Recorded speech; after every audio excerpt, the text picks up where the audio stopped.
আজকে লাইক দেন, কমেন্ট করেন। Hello everyone, welcome back to the channel. Welcome back to another new vlog, Nahian Daily.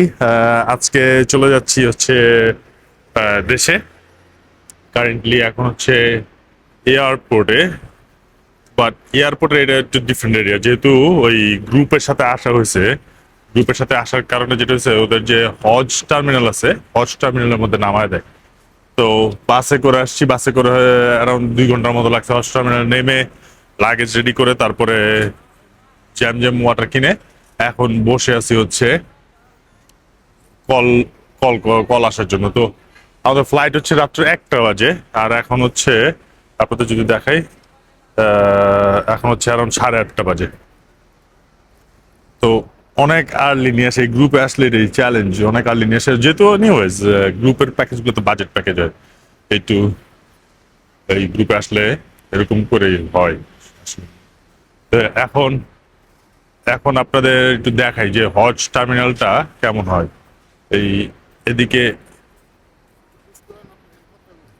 এদিকে পুরোপুরি অনেকগুলা অনেকগুলা বসার এরিয়া। একটা ভাই আসছে, ভাইয়ের সাথে কথা বলে আসতেছি। তো আমাদের গ্রুপের সাথে এক ভাই আসছিল, ভাই হচ্ছে মোবাইল ফোন কিনছে সৌদি থেকে, তো ট্যাক্স ব্যাটারি ফান্ড করাবে, তো ব্যাটারি ফান্ডটা কোন সাইডে ওটা জিজ্ঞেস করলো। তো আমরা যদি কি বলে ডোমেস্টিক, হ্যাঁ হজ টার্মিনালে এইরকম কোনো ধরনের কোনো ফ্যাসিলিটিস নাই। এদিকে দেখা গেছে যে এদিকে কিছু হচ্ছে কফি শপ রেস্টুরেন্টের মতো করছে। যদি দেখাতে পারি আপনাদেরকে, কফি শপ রেস্টুরেন্টের মতো করা আছে এদিকে। এছাড়া তেমন কোনো এক্সট্রা কোনো কিছু নাই, জাস্ট বেসিক। আর ভালো বিরাস এখন হচ্ছে ওয়েট করে তারপরে এয়ারপোর্টে চেক ইন করা হলে তারপরে রিল্যাক্স। মাঝখানে আবার তাসনিম কনফিউশনে পড়ে গেছে যে লাস্ট টাইম আসলাম, লাস্ট টাইম তো এরকম না। তো ওরে আবার বুঝাইতে আবার ভালো সময় লাগছে যে এটা এইভাবে, এইভাবে না। কারণ গ্রুপে আসলে যেটা হয় যে, কারণ চেক ইন হচ্ছে, ফ্লাইট হচ্ছে রাত্রে 1টা বাজে, তার মানে চেক ইন অ্যাটলিস্ট যদি 3 ঘন্টা আগে ধরে, তাও তো 12, 11, 10টা বাজে। তো আমরা চলে আসি এত আগে, এত মানুষ যদি এয়ারপোর্টের ভিতরে নিয়ে বসায়, তাহলে একটা ভালো ক্যাওয়াস লেগে যাবে। তো ওই ক্যাওয়াসের হাত থেকে বাঁচার জন্য আসলে এই ডোমেস্টিক, বা কি বলি ডোমেস্টিক বলি বারবার, এই হজ টার্মিনালটা করা হয়েছে। সো তারা যদি কোনো গ্রুপে আসে, উমরা হোক বা মেইন হজ হোক, গ্রুপে আসলেই এই টার্মিনালে আসায় বসায় দেয়। তো এর আগে আরেকবার আসছিলাম হচ্ছে আমি আম্মুর সাথে, তখন গ্রুপে আসছিলাম, তখন এরকম ওই মদিনাতে এরকম একটা টার্মিনাল আছে, মদিনাতে নিয়েও এরকম টার্মিনালে বসা রাখছে, বেশ কতক্ষণ বসা রাখছে। না দেখার কোনো কিছু আছে, না করার কোনো কিছু আছে, ভেরি বোরিং টাইম যায়। ইভেন চা কফি খাবেন, কোনো তেমন ভালো কোনো কিছুই নাই। তো এখন জাস্ট হচ্ছে বসে থাকা, ওয়েট গেম খুললে তারপরে ভিতরে যাব। তো এয়ারপোর্টের ভিতরে এসে সেটেল হয়ে বসলাম। চলে এসেছি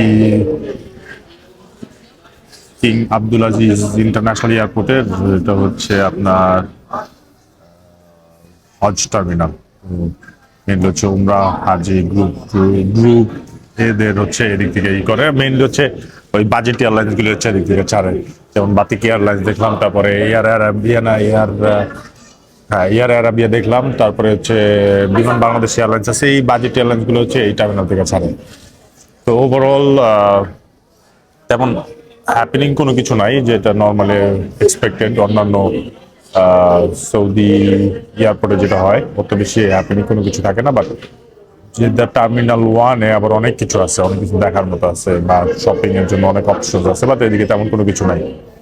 এটা জাস্ট আমি যদি আপনাদেরকে দেখাই, এদিকে জাস্ট হচ্ছে একটা ট্যাক্স ফ্রি জোন করা আছে।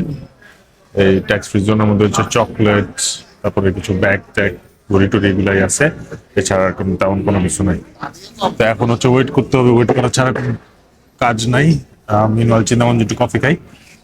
ফ্লাইট ছাড়বে রাত্র 1টা বাজে, এখন বাজে রাত 11টা। আই হোপ তাড়াতাড়ি সময়টা কেটে যাক, কারণ কোনো অ্যাক্টিভিটিস না থাকলে সময়টা কাটানো খুবই মুশকিল। এখন কফি এনজয় করি। তো এখন হচ্ছে এয়ারপোর্টের মধ্যে হাঁটাহাঁটি চলতেছে, এদিকে হচ্ছে আমার বড় ভাই হচ্ছে বিশাল ধরা গেছে, উনি শপিং করছে, ওটারে ট্যাক্স রিফান্ড করবে এখন। এই টার্মিনালে ট্যাক্স রিফান্ডের কোনো জায়গা নাই, কারণ এটা নতুন টার্মিনাল, কোনো ট্যাক্স রিফান্ডের কোনো অপশন নাই। এটা অপশন হচ্ছে টার্মিনাল 1-এ। তো টার্মিনাল 1-এ যাওয়ারও কোনো অপশন নাই। এটা হচ্ছে পুরা আইসোলেটেড টার্মিনাল, শুধুমাত্র হজ যাত্রীদের জন্যই করা। এর আপনাদের যদি আমি দেখাই, এটা দেখেন একদম পুরা এদিক দিয়ে সোজা গেছে, এদিক দিয়ে 1 নাম্বার থেকে শুরু হয়েছে গেট, আবার এদিকে গেছে, এদিকে আবার 10 নম্বর পর্যন্ত। এই 10টা গেটই আছে এদিকে, শুধুমাত্র 10টা গেট দিয়ে একটা এয়ারপোর্ট করে দিছে। তো মেইনলি হচ্ছে পাকিস্তান, বাংলাদেশ, ইন্ডিয়া, আর হচ্ছে আপনার ইন্দোনেশিয়া, এই জায়গায় মুসলিম কান্ট্রি থেকে যে হজের বা উমরার যে বাজেট এয়ারলাইন্স গুলো আছে, এই বাজেট এয়ারলাইন্স গুলো হচ্ছে এদিকে দাঁড়ায়। তো আমরা এখন একটু হাঁটাহাঁটি করতেছি, দেখি কি কই কি আছে না আছে, দেখা যাক সামনে কি হয়। এখন চলে যাচ্ছি আমরা গেটের দিকে, সময় অলমোস্ট হয়ে গেছে, অত বেশি সময় লাগবে না। অন্যান্য এয়ারলাইন্সের মানুষজন যাওয়া শুরু করছে। তো সৌদি থেকে মেইনলি হচ্ছে আপনার ফ্লাইটগুলো হয় রাত্রের ফ্লাইটই হয়, রাত্রের ফ্লাইটগুলো, তবে বাংলাদেশ যা পৌঁছে সকালে। আমরা যেতে যেতে সকাল হয়ে যাবে, সকালে যা পৌঁছাবো। এখন প্লেনের সার্ভিস কেমন হয় গড নোস, দেখা যাক। চলে আসছি আমরা গেটে, আর কিছুক্ষণ পরেই হচ্ছে আপনার চেক ইন করা শুরু হবে। চেক ইন মানে হচ্ছে ফ্লাইটের দোকানে শুরু হবে। তো ফ্লাইটে ঢুকে তারপরে সুযোগ পেলে কথা হবে ইনশাআল্লাহ। উঠে পড়েছি আমরা প্লেনে।